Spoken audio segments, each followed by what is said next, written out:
우리가 지난주에 왜 쫓아내지 못했는가라는 제목으로 말씀을 봤죠. 하나님은 이스라엘을 약속의 땅 가나안으로 들어나오실 때 분명히 약속했어요. 뭐라고 약속했느냐? 가나안에 들어가게 되면 거기 사는 원주민들을 진멸하고 다 쫓아내라고 말씀하셨죠. 그런데 우리가 지난주 본문을 보면 어땠어요? 유다 지파를 비롯한 12지파가 가나안 원주민들을 쫓아내지 않았다 또는 못했다라고 기록하고 있다라는 거예요. 특히 유다 지파의 이야기를 제가 얘기를 들었죠.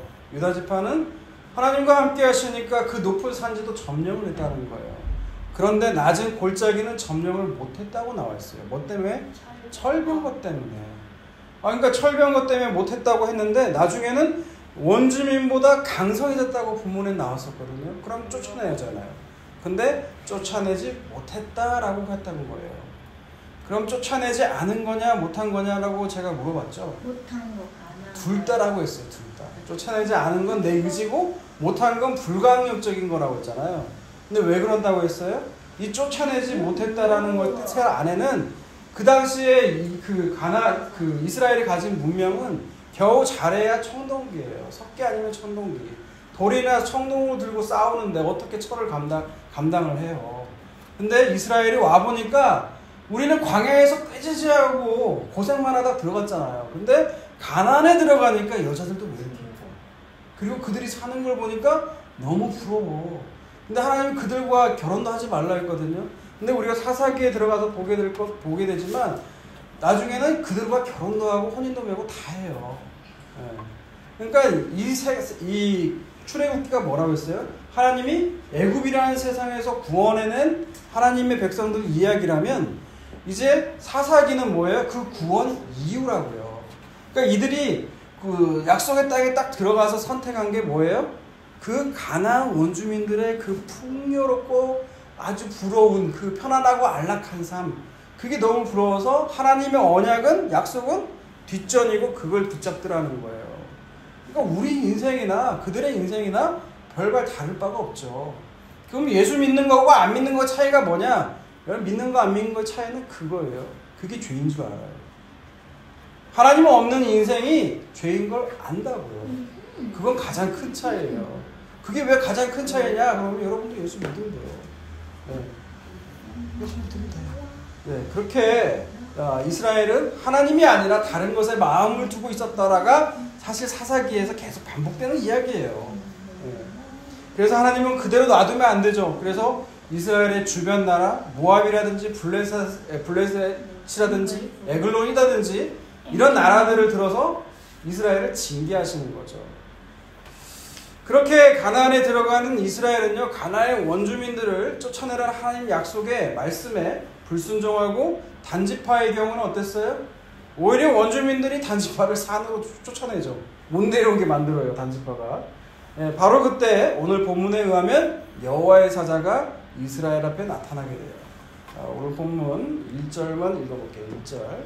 1절에서 3절 있습니다. 1절 3절. 길갈에서부터 복임으로 올라와 말하되 내가 너희를 애굽에서 올라가게 하여 내가 너희 조상들에게 맹세할 땅으로 들어가게 하였으며 너 내가 이르기를 내가 너희와 함께한 언약을 영원히 여기지 아니하리니 너희는 이 땅의 주민과 언약을 맺지 말며 그들의 제단들을 헐라하였거늘 너희가 내 목소리를 듣지 아니하였으니 어찌하여 그리하였느냐? 그러므로 내가 또 말하기를 내가 그들을 너희 앞에서 쫓아내지 아니하리니 그들이 너희 옆구리에 가시가 될 것이고 그들의 신들이 너희의 오르막이 되리라 하였노라. 바로 그때 여호와의 사자가 어디에서 나타났어요? 길갈에서 복임으로 올라왔어요. 그리고 갑자기 뭔 얘기를 해요? 출애굽의 언약을 얘기를 한단 말이에요. 언약을 상기시키고 너희가 언약대로 하지 않았으니 이런 징벌이 있을 거라고 얘기를 한다고요. 왜 여호와의 사자가 나타나서 이런 말들을 할까요? 불쌍해서. 성경을 읽을 때 그게 궁금하지 않으셨어요? 왜 지명이 갑자기 나오고 이런 얘기들을 왜 하는 것이며 또 여호와의 사자는 또 누구인가라는 거죠. 먼저 여호와의 사자에 대해서 우리가 보자고요. 여호와의 사자, 여호와의 라이온이 아니에요. 라이온. 여호와의 사자, 보낸 자예요. 먼저 출애굽기 3장 1절에서 5절을 읽습니다. 시작. 출애굽기 3장 1절에서 5절. 모세가 그의 장인 미디안 제사장 이드로의 양떼를 치더니 그때를 광야 서쪽으로 인도하여 하나님의 산 호렙에 이르매 여호와의 사자가 떨기나무 가운데로부터 나오는 불꽃 안에서 그에게 나타나시니라. 그가 보니 떨기나무에 불이 붙었으나 그 떨기나무가 사라지지 아니하는지라. 이에 모세가 이르되 내가 돌이켜가서 이 큰 광경을 보리라.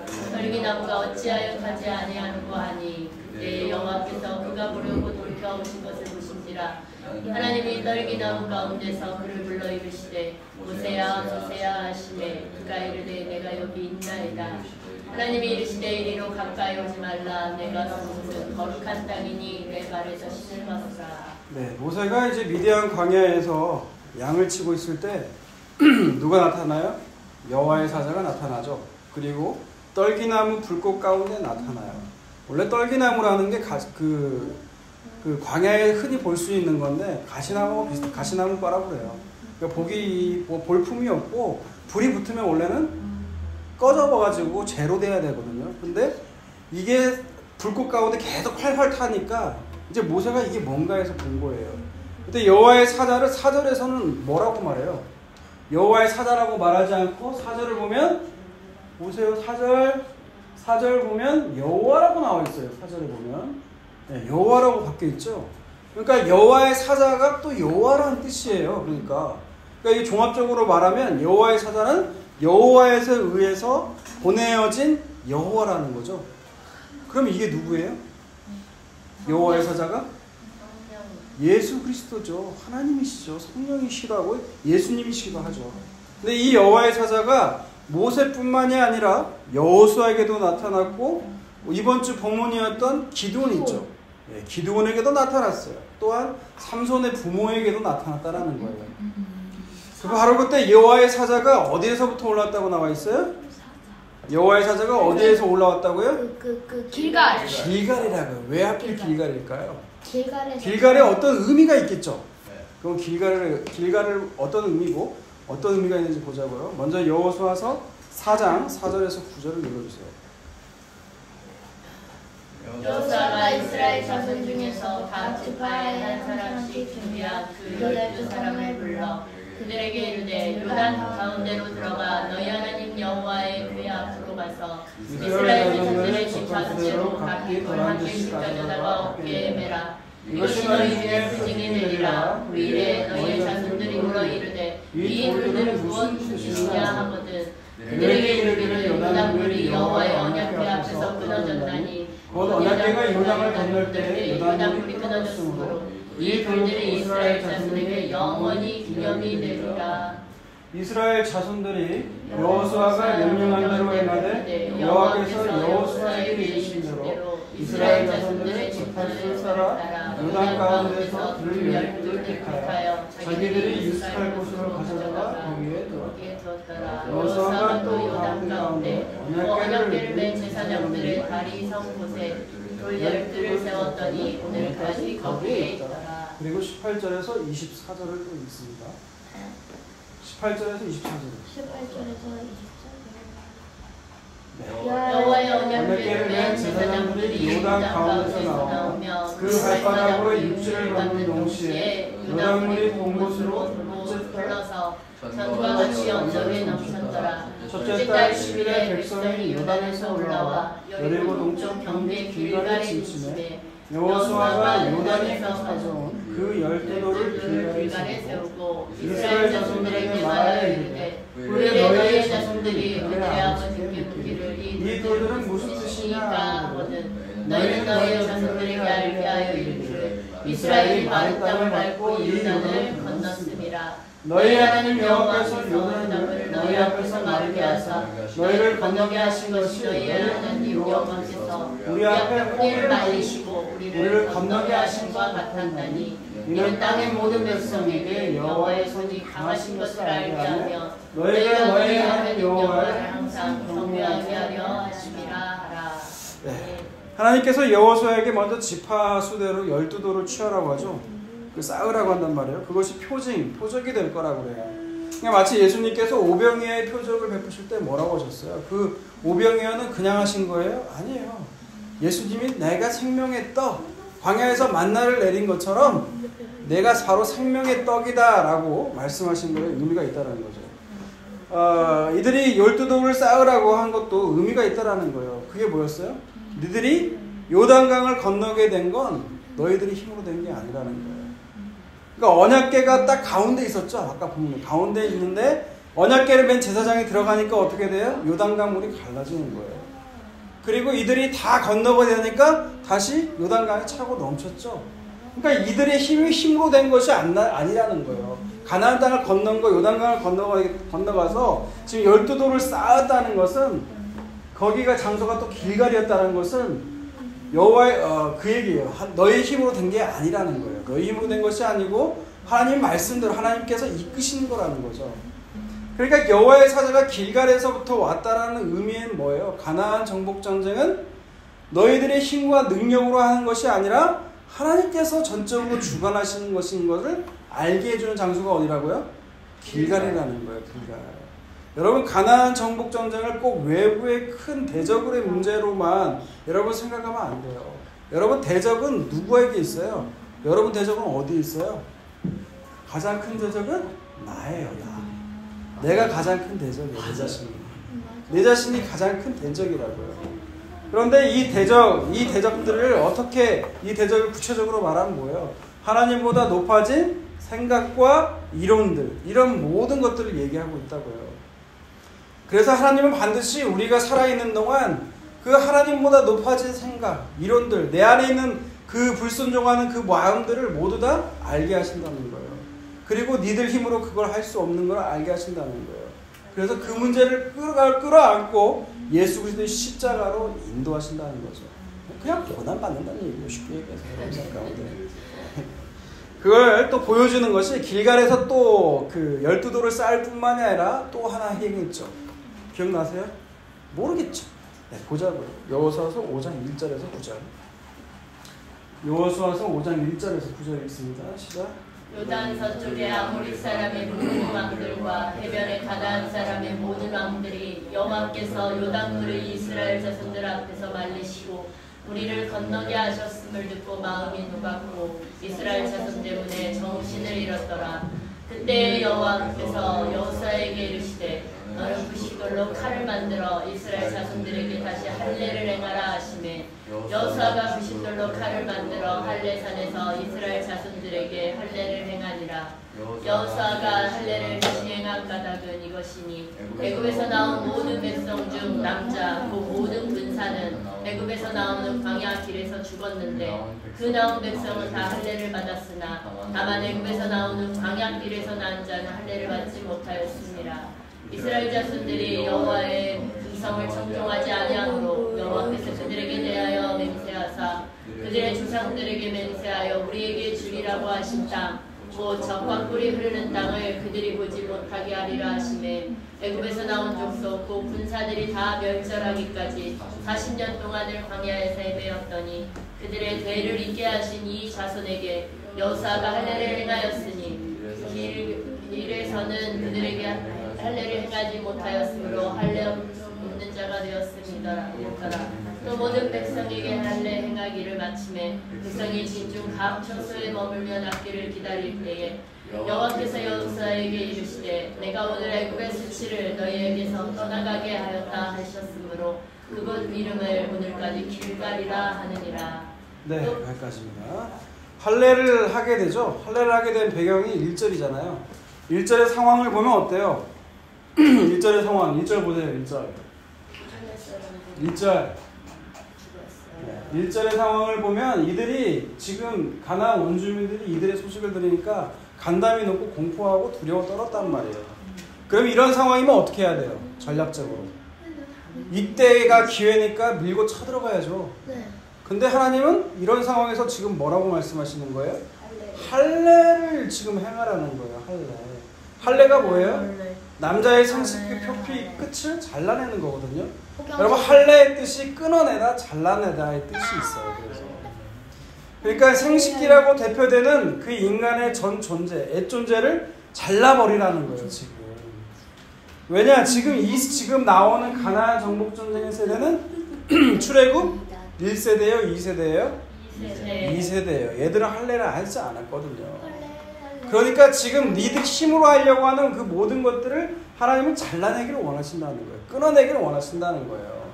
여러분 모세도요. 모세에게 출애굽해서 애굽에 있는 내 백성들을 끌어내라고 말씀하셔놓고 그 말씀 뒤에 바로 어떤 구절이 나와요? 갑자기 하나님 죽이려고요. 모세를.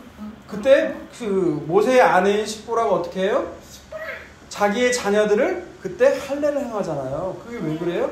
너는 네 힘 갖고 하지 말라는 거예요. 너의 힘 갖고 하는 게 아니라는 거예요. 그걸 알게 해주는 게 지금 뭐예요? 할례예요. 할례. 네. 그런데 이 할례라는 거요. 사도 바울은 이 할례가 어떤 거냐라고 해석을 할 때 골로새서 2장 11절에서 이렇게 얘기하죠. 골로새서 2장 11절을 봅니다. 골로새서 2장 11절. 또 그 안에서 너희가 손으로 하지 아니한 할례를 받았으리고 계몽을 만든 것이요 그리스도의 할례. 네, 바로 뭐라고 그래요? 그리스도의 할례라고 그러죠. 그게 뭐예요? 육의 몸의 존재를 죽여 없애는 것. 그것이 바로 그리스도의 할례라는 거예요. 쉽게 얘기해서 십자가예요. 십자가. 그것이 구약에서는 할례의 모양으로 나타냈고 신약에서는 예수 그리스도의 십자가라고 얘기를 하는 거예요. 그러니까 지금 길갈에서 뭘 한 거예요? 12돌을 쌓고 할례를 행했다는 거는 똑같은 의미라는 거예요. 뭐예요? 이거는 니들 힘으로 하는 게 아니라는 거예요. 니들 힘과 능력에 의해 하는 게 아니고 내가 한다는 거예요. 너희는 가만히 있어 내가 하나님됨을 알라는 거죠. 그래서 가나안 정복을 시작하기도 전에 여호수아가 누구를 만나요? 여호와의 군대 장관을 만나게 되잖아요. 눈을 깜빡깜빡하고 계시는 분들은 성경을 안 읽었다는 뜻이에요. 우리가 모른다는 뜻이에요. 여호수아서 5장을 보세요. 여호수아서 5장 13절에서 15절을 봅니다. 여호수아서 5장 13절에서 15절. 여호수아가 여리고에 가까이 이르렀을 때 눈을 들어본즉 한 사람이 칼을 빼어 손에 들고 마주 서 있는지라. 여호수아가 나아가서 그에게 묻되 너는 우리를 위하느냐 우리의 적들을 위하느냐 하니 그가 이르되 아니라 나는 여호와의 군대 대장으로 지금 왔느니라 한지라. 여호수아가 얼굴을 땅에 대고 엎드려 절하고 그에게 이르되 내 주여 종에게 무슨 말씀을 하시려 하시나이까. 여호와의 군대 대장이 여호수아에게 이르되 내 발에서 신을 벗으라. 내가 속옷은 거룩하니라 하니 여호수아가 그대로 행하니라. 네.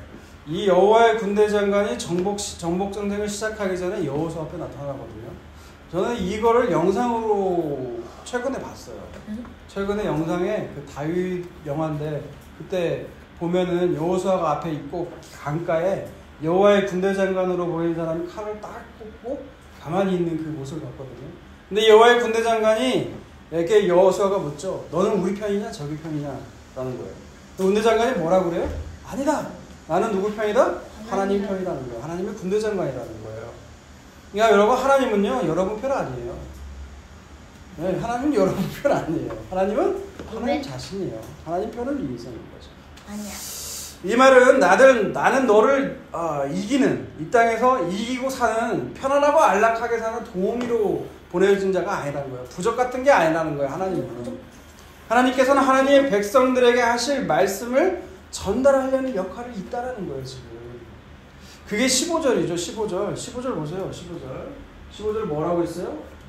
여호와의 군대 대장이 여호수아에게 이르되 내 발에서 신을 벗으라. 내가 속옷은 거룩하니라 하니 여호수아가 그대로 행하라. 여호와의 군대 장관이 할 말이 있어서 온 거거든요. 그게 뭐예요? 네 발에서 신을 벗으라는 거죠. 여러분 이 말을 여호수아에게만 했나요? 또 누구에게 했죠? 모세 아까 봤잖아요. 모세가 떨기나무 불꽃 가운데 있을 때도 뭐라고 했어요? 하나님 모세에게 내 발에서 신을 벗으라고 그랬죠.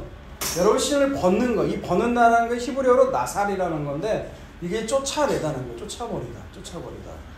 여러분 신이라는 건 여러분이 그동안 신발을 신고 있다라는 건 뭐냐면 여러분이 그동안 살아왔던 그동안의 삶과 경험과 모든 것들 농축된 그런 전 존재를 가리키는 거예요. 근데 그거를 어떻게 하라고요? 다 쫓아내버리라는 거예요. 경험들 다 믿지 말고 너는 내가 이끄는 곳으로 가라는 거예요. 여러분 이것이 신약에서는 어떻게 예수님이 그 베드로에게 다시 나타나셔서 말씀하셨죠. 뭐라고 그래요? 네가 젊어서는 원하는 대로 받지만 내가 늙어서는 네 머리에 띠 띄우는 곳으로 가게 될 거라는 거예요.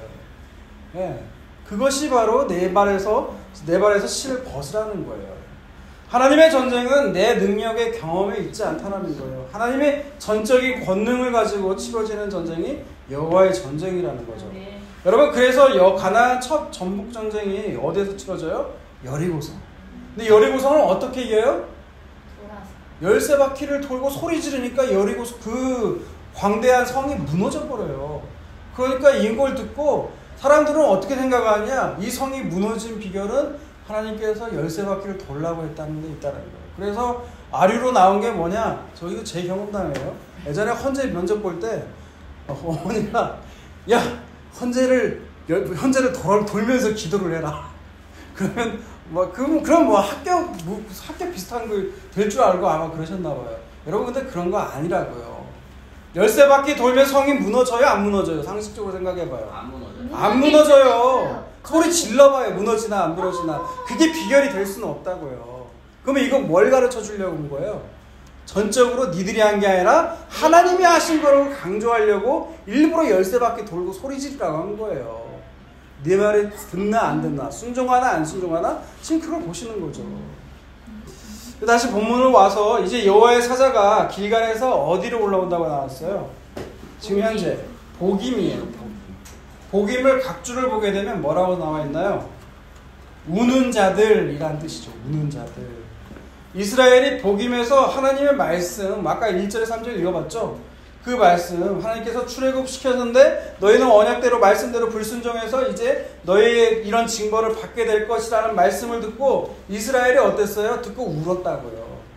그래서 그곳 지역을 이름을 복임이라고 지었다고요. 근데 왜 이들이 울었을까요? 진짜 회개해가지고 그런 걸까요? 하나님 말씀에 찔려가지고? 아니요. 그거는 이따 보기로 하고 복임이 어느 장소인지 의미를 보려고 그래요. 힌트는 5절에 나와 있어요. 5절에. 이스라엘이 바로 이 복임에서 제사를 드렸다고 나왔죠. 그죠? 이 제사를 드렸다라는 건 무슨 뜻이에요?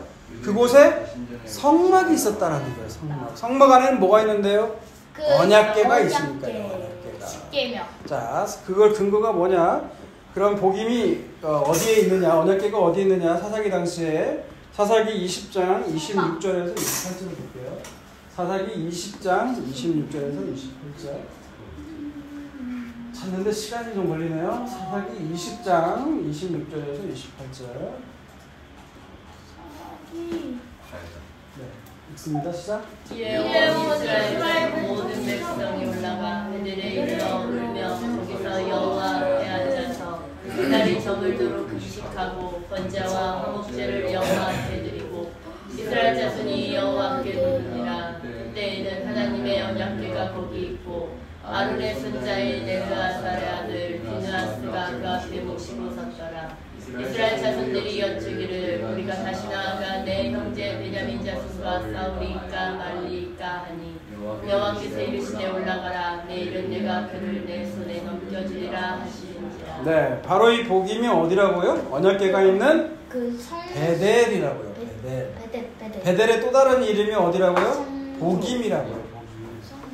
이를 뒷받침해 주는 게 어떤 거냐면 구약을 신약으로 구약 히브리어로 기록되어 있잖아요. 나중에 이 이스라엘이 자기 포로 생활 거치고 나서 자기 고국어인 히브리어를 다 까먹거든요. 그래서 헬라말로 바꾼 게 있어요. 그게 70인역이라고 부르는 건데 그 70인역에 의하면 복임하고 각주라고 뭐라고 나와 있냐면 울음의 장소하고 그 옆에 베델이라고 써 있어요. 베델이라고. 그런데 여러분 이 베델이 어디가 있던 곳이냐? 우리가 여리고성 전투에서 처음으로 승리를 했죠. 근데 그 다음에 뭘 만나요? 아이성을 만나죠. 아이성이 있던 장소가 어디예요? 바로 베델이었어요. 여호수아서 8장 15절에서 17절을 한번 볼게요.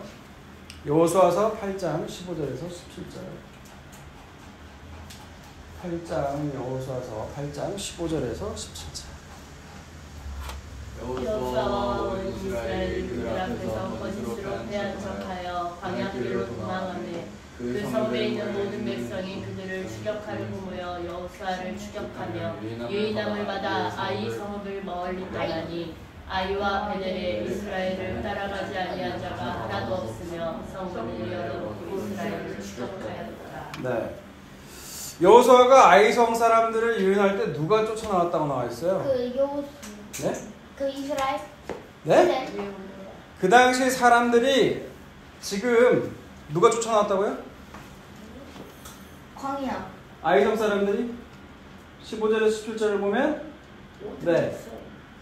유인함을 받아 아이성을 떠나는데 백성이 그들을 추격했는데 아이와 베델이라고 나와있죠. 17절에 보면. 그죠? 그러니까 아이성 사람들이나 베델 사람들이나 다 똑같은 거로 본 거예요. 구별을 따로 하지 않고 있다라는 거예요. 그래서 지금 여호와의 사자가 올라온 베델 그 보김이라는 곳은 그 지명이 등장한 것은 지금 이스라엘에게 아이성 전투를 생각하게 만드는 장소라는 거예요. 여러분 아이성에서 무슨 일이 있었어요? 아이들이 놀아요. 네? 아이들이. 하나님이 아이성을 칠 때 뭐라고 하셨냐면 거기에서 얻어지는 모든 노량물들은 니들이 갖지 말라고 했어요. 여호와의 곳간, 여호와의 창고에 다 놓으라고 했거든요. 그 말에 순종했을까요? 안 순종하죠 당연히. 순종하지 않았어요. 누가? 아간이라는 사람이 그걸 개인 소유로 착복을 했거든요. 그 결과로 아이성에서 완전히 졌어요. 왜 그때나 그러니까 여호수아 때나 지금이나 사사기 때나 이스라엘은 하나님 말씀에 늘 불순종했죠. 가나안과의 그 언약을 지키지 않았다는 거예요. 하나님과의 언약을 지키지 않았다는 거예요. 진멸하라고 했는데 왜 안 됐어요? 이들이 가진 그 문명이 너무 부러웠다는 거죠. 거기에 빠져서 하나님과의 언약은 그냥 뒤로 던졌다라는 거예요.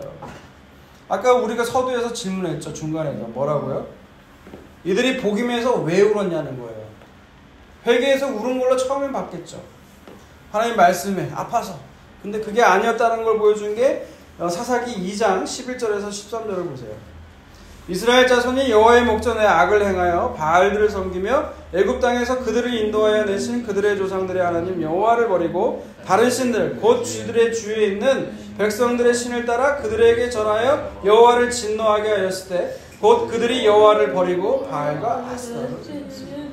여러분 그 말을 듣고 그 언약을 기억해서 우리가 순종하지 못했구나 그렇구나 라고 회개했다면 여러분 바로 이런 짓을 할까요? 아니요. 여호와를 버리고 바알과 아스토를 쫓아갈까요? 아니요. 여러분 이 정도로 세상이 주는 편안하고 안락한 여러분 그거를 우리가 포기할 수가 없다라는 거예요. 여러분 앞에 하나님이 나타나가지고 여러분에게 원하는 게 뭐냐고 할 때 여러분 뭘 원하겠어요? 바로 우리 딸은 얘기하잖아요. 돈이라고. 왜 돈을 원해요? 돈만 있으면 내가 걱정 없이 살 수 있으니까.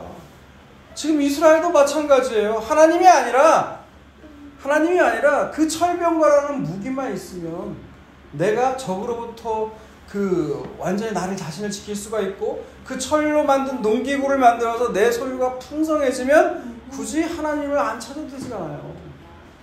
여러분 우리 인생이나 뭐 똑같지 않습니까? 우리도 그런 거 있으면 하나님 찾아요 안 찾아요? 안 찾아요. 그걸 택할 수밖에 없는 것이 인간의 지금 현 주소라는 거예요. 지금 아이성은 지금 그걸 보게 해준다는 거예요. 지금 정리할게요. 정리하면 이스라엘은 길갈에서 12돌을 쌓고 할례를 행하죠. 이 말은 뭐예요? 가나안 정복 전쟁은 니들 힘으로 하는 게 아니라는 거죠. 하나님의 언약을 전적으로 믿기만 하면 된다는 거예요. 하나님이 이끄시는 전쟁이기 때문에 그렇다는 거예요. 그런데 이스라엘은 하나님의 언약을 믿었어요? 아니면 다른 걸 쫓았어요?